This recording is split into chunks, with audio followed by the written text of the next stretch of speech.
Hello, everyone, and welcome back to Inside the Minds of Authors. I am so excited you guys are joining us today. If you've been with us the whole afternoon, I hope you guys have enjoyed all of our authors. It's been an amazing conversation all Saturday long. So we're getting ready to wrap up the day with an amazing guest. So hopefully you guys are enjoying the discussions because it's going to get even better. So if you're new to the podcast, before we start, make sure to subscribe. You don't want to miss a single episode. We're here to bring you passionate authors talking about amazing books, so you don't want to miss out. If you're joining us live here on Facebook or YouTube, you know that you can leave comments at any time. So let us know what your questions, concerns, we're here to answer that. And because you guys are here to figure out who is our new guest, let me bring him on. Hello, Mr. David. How are you? I'm doing just fine, and thank you so much for the kind invitation. It is such a pleasure having you on the show. I'm going to turn it over to you now so you can introduce the book and do the reading. So thank you. Well, I'm happy to do it. Just to let our audience know, so the book is called Bad Deal for America. It has a custom cover from an artist, Mike Lynn, who designs beer cans for one of the popular breweries in Houston. So we were blessed to get a chance to work with him and very happy with what he produced for us.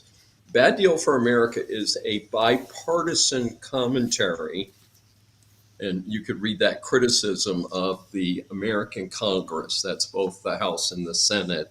And I wanted to point out to people how broken our system is. And so I think the best way to introduce it is to just read a little bit of the introduction. In the research of this book, I noted that some of the best chose to serve a limited number of terms and went home. All of them should be doing that, of course. Our early elected officers respected the fact that we were representing Americans and stayed in touch with their constituents and their home locations. They served a reasonable number of terms and returned home to live under the laws and circumstances they created. Today, most have become polluted by the allure of the attention and spotlight in D.C., sort of the Las Vegas for those who win an election to Congress. Many who leave congressional office stay in the overpriced suburbs of D.C. and the townhouses of Georgetown to rake in even more money as lobbyists and influence peddlers. There's a point to this book. Americans desperately need term limits for members of Congress, and they need to elect people of honor, intelligence, and integrity. The majority of those serving in Congress have been there too long and lost touch with their constituents. If this book does not drive the members to shorten their time in D.C., perhaps the American people will get organized and finally implement term limits across the board for all elected officials at all levels. Some states and localities have implemented term limits, but this has not become universal and it has not become the law at the federal level. In the next section, we talk about how much money these folks have available to them. And my commentary on that is, while members of both houses of Congress will claim that they are underpaid and overworked, most Americans would probably disagree if they saw their combined pay and benefits. There's a reason that these elected representatives cling to their positions for decades, and it is not just due to the quest for power and access to TV cameras. The facts are listed below, along with the publicly available data. And most people know that they make $175,000 a year actual salary and $225,000 a year if you're the Speaker of the House. But what they don't see is pages and pages that we provide next in the book of the amazing amount of stuff that they get, including free postage, government paid airfare and expenses, big staffs. For some reason, they give them hundreds of thousands of dollars each term to buy new office furniture. Hey, I'm using the same office furniture I used for 25 years. I'm not sure why they need to get money to buy office furniture each year. And so what I did is we took 26 Republicans and 26 Democrats, and obviously we didn't pick the most intelligent and well-spoken. We picked the people that we said, you should just read some of the things that they've said if you've missed some of this. And we got a couple examples here. Marjorie Taylor Greene, Republican from Georgia, Vaccinated employees get a vaccination logo just like the Nazis forced Jewish people to wear a gold star. You ran a November 3rd election that was stolen because you idiots at the SOS, Secretary of State, mailed out millions of absentee ballots to anyone, everyone, while Georgia was an open state. I have a message for Antifa terrorists. Stay the hell out of Northwest Georgia. And Ms. Green said that holding an AR-15. And to be completely fair, a couple comments from a high visibility Democrat, AOC. Millennials and people, Gen Z and all these folks that will come after us are looking up and we're like, the world is going to end in 12 years if we don't address climate change. And your biggest issue is how are we going to pay for it? And like, this is a war. This is our World War II. Dems are burning precious time and impacting negotiations with the GOP. GOP defensively saying, we're not scared of dancing women, yet proceed to use footage of me dancing with the color drain to make it look more ominous. Spoiler, the GOP is scared of dancing women because they fear the liberation of all identities taught us to feel shame.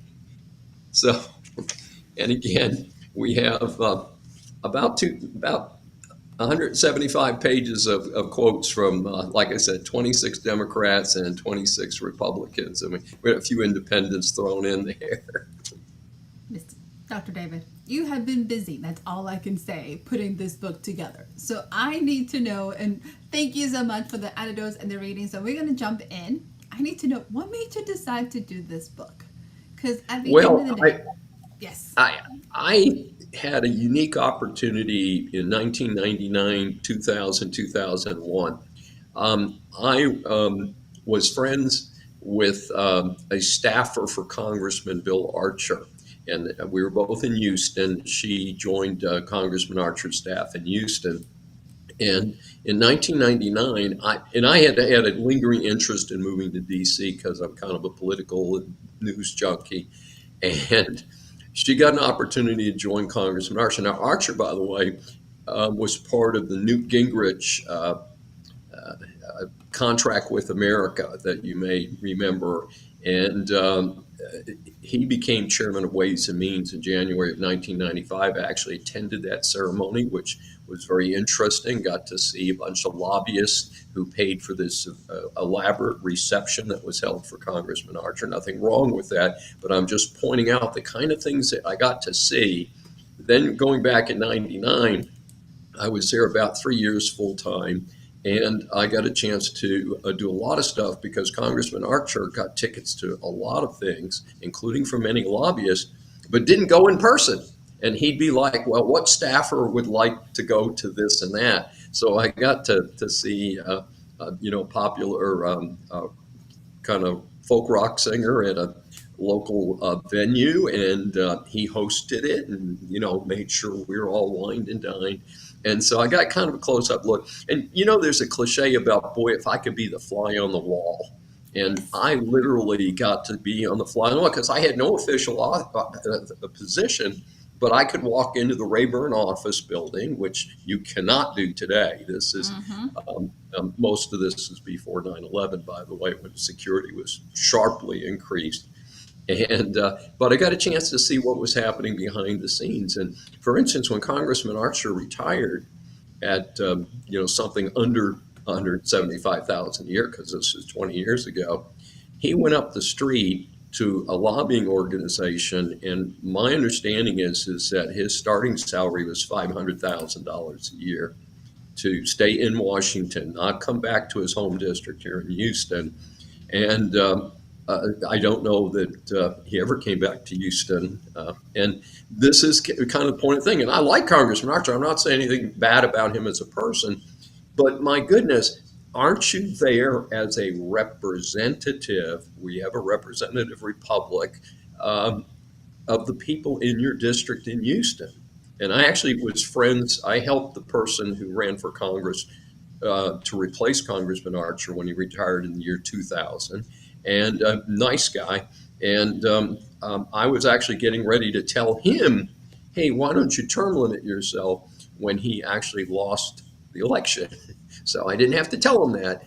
But it does seem that people get so imbued with the atmosphere up there that they forget about you and me. They forget about the people that they're supposed to be representing.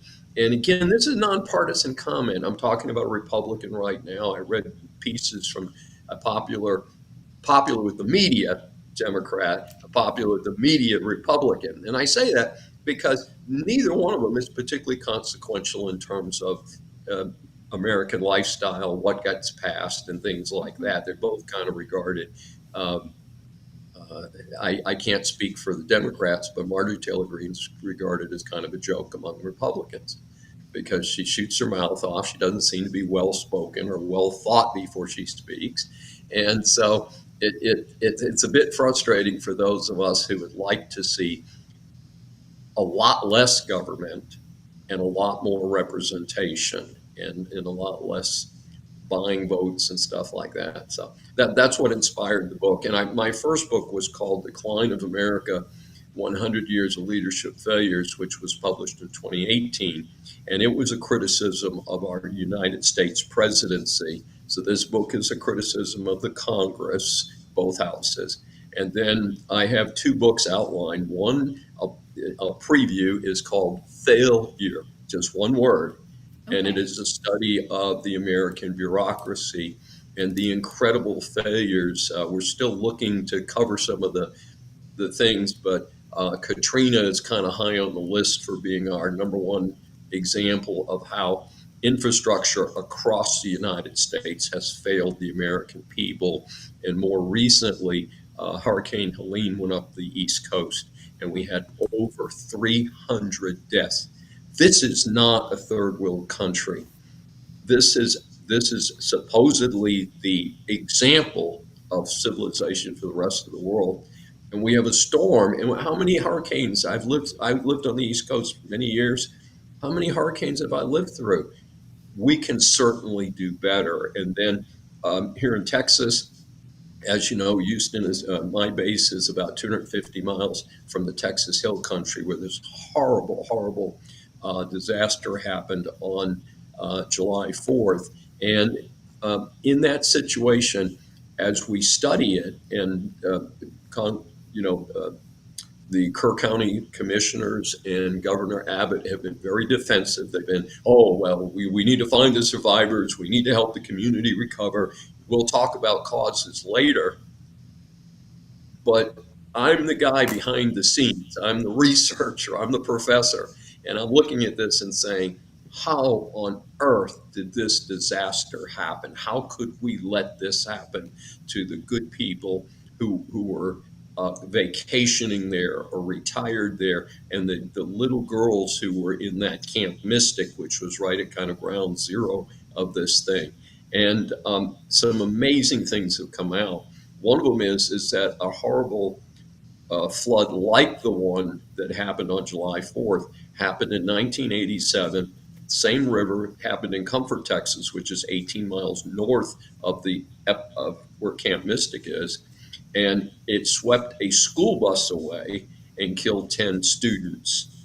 And you would think that with that type of inspiration and with the amount of money, and I mean, Texas is a very a profitable state, if you will. It's you know, we're in the green or in the black, as you might say.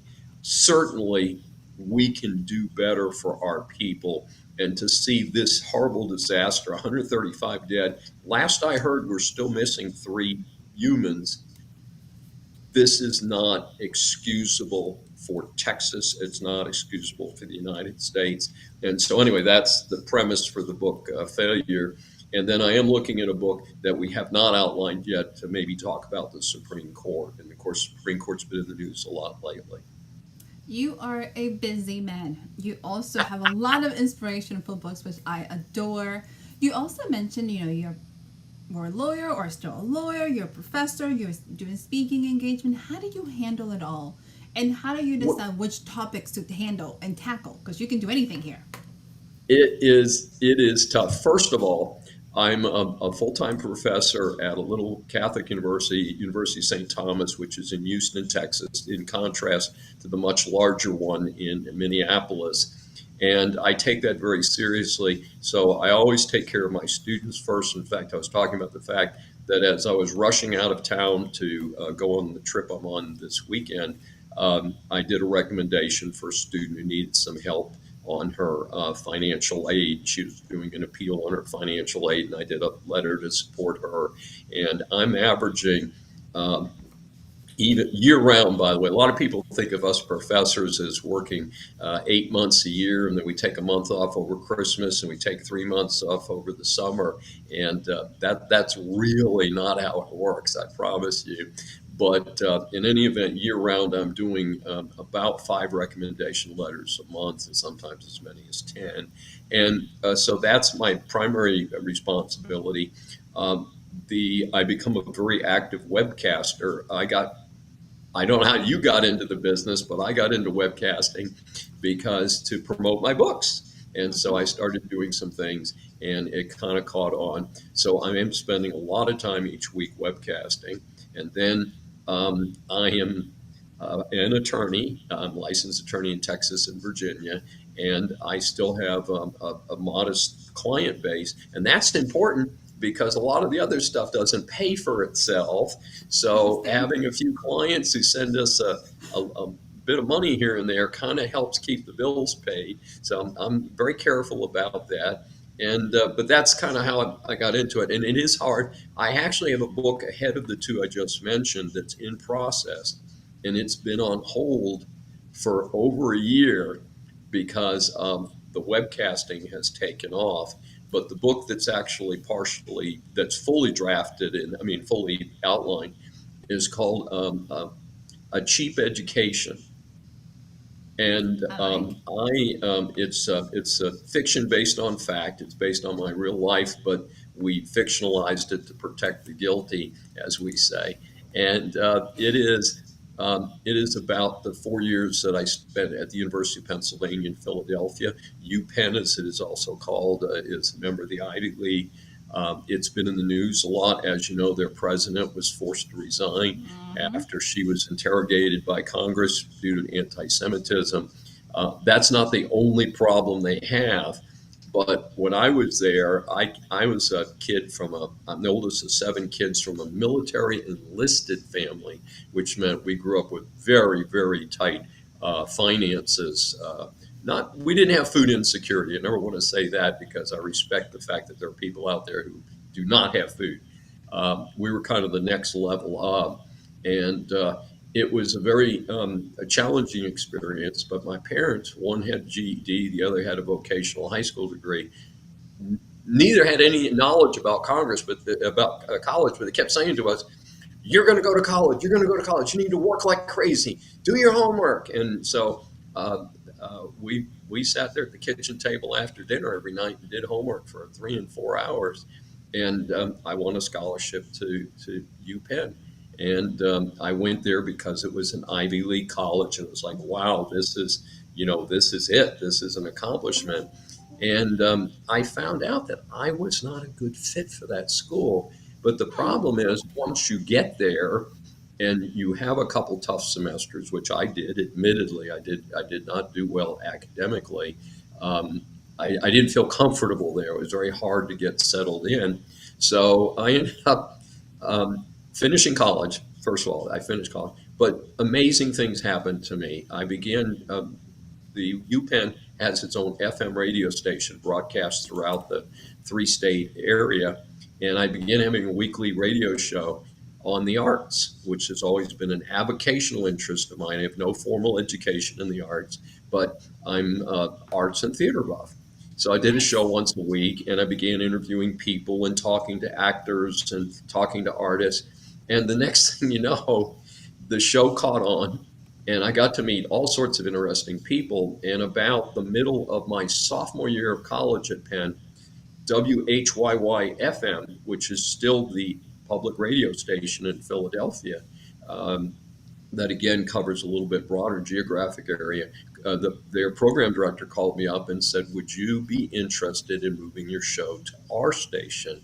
And what that did is I was already rolling, but having the badge of being the arts spokesperson for WHYY, which was a well-known public radio station, versus a college radio station, did well, and I did that for the remainder of college.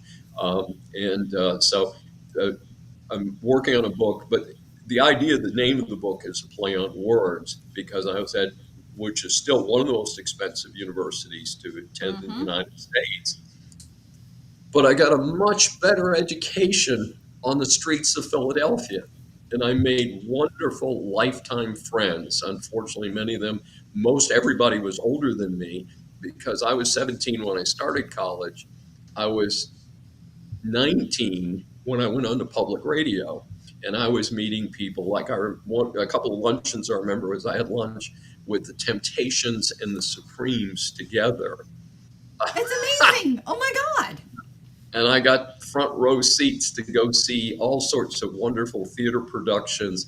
One of my favorites was somebody people may not recognize today, but they'll recognize what he did.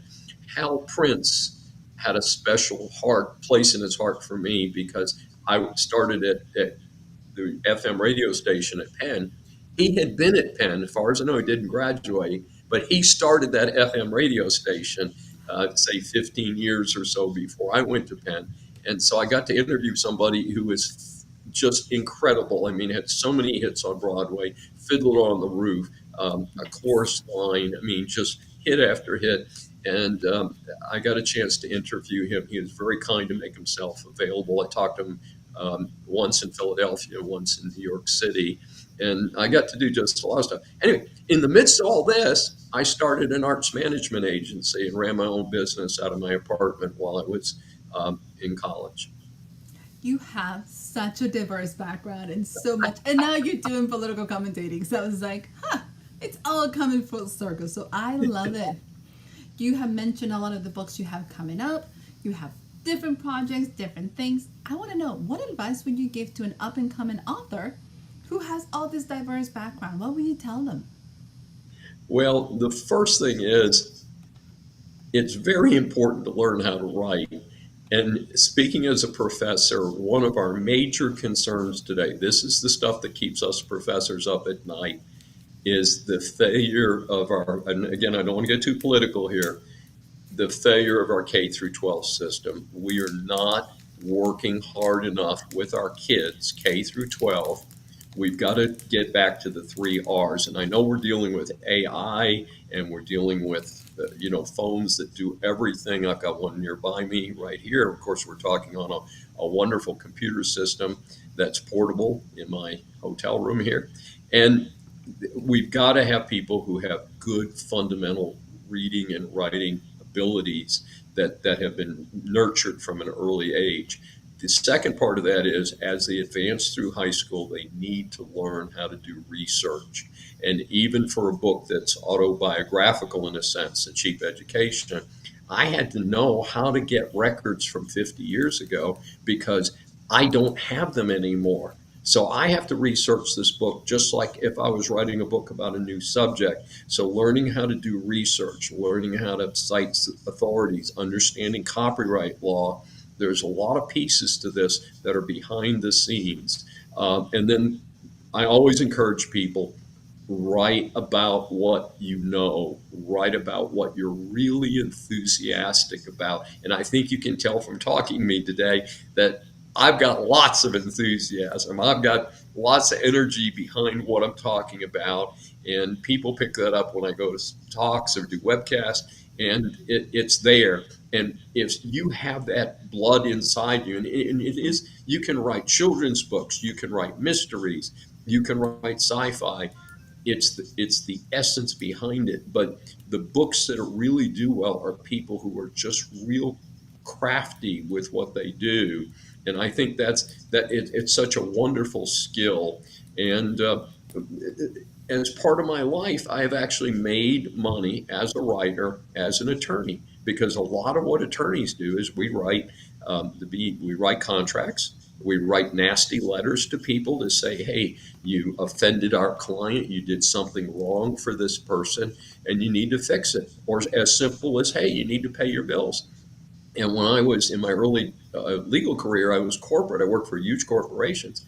people used to read the letters that I wrote on behalf of the corporation, and these vice presidents and people I was dealing with would say, gosh, I really like that letter. I wouldn't have thought of wording it that way, but that's really cool. So I think it pays a lot of dividends if people are interested in terms of advancing their business career. Certainly people who write well do that, but I think it also lays the groundwork for good articles. And remember, not everything's a book. I mean, one of the things that I think we've kind of lost in the last few years is I have seen very few anthologies of short stories.